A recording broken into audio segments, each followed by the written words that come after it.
ഇന്ന് ഞാൻ എൻ്റെ വീട്ടിലേക്ക് വന്നേക്കാണ്. വന്നതിൻ്റെ ഉദ്ദേശം നിങ്ങൾക്ക് മനസ്സിലായിട്ടുണ്ടാവുമല്ലോ. ഈ കുടംപുളിയൊക്കെ ഒന്ന് പെറുക്കിക്കൊണ്ട് പോകാൻ വന്നതാണ് കേട്ടോ. അപ്പോൾ കുറേ വീണ് കിടക്കുന്നുണ്ട്. അതിൻ്റെ കൂടെ മഴയും കൂടി ആയതുകൊണ്ട് എല്ലാം ചീഞ്ഞു പോകുന്നുണ്ടേ.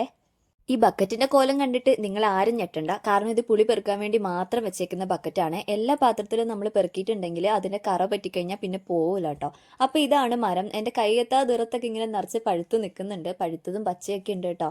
അപ്പോൾ കുറേ പിടിച്ചിട്ടുണ്ട് ഈ വർഷം. പക്ഷെ മഴ ആയതുകൊണ്ട് എല്ലാം നാശമായി പോവാണ്. അപ്പോൾ ഇതേ ബക്കറ്റിൽ ഇത്രയും ഞാൻ പെറുക്കി എടുത്തിട്ടുണ്ട്. അത് കൊണ്ടുപോകാൻ വേണ്ടി ഞാൻ വിഷ്ണുവിനെ വിളിച്ചിട്ട് കേട്ടോ. താഴെയാണ് വിഷ്ണുവിൻ്റെ. അപ്പോൾ വീട്ടിൽ കൊണ്ടുവന്നിട്ട് നന്നായിട്ട് വാഷ് ചെയ്ത് അത് രണ്ടായിട്ട് മുറിച്ച് അതിൻ്റെ ഉള്ളിൽ കുരു സെപ്പറേറ്റ് ചെയ്തിട്ട് ബാക്കിയാണ് നമുക്ക് ഉണക്കാനുള്ളത്.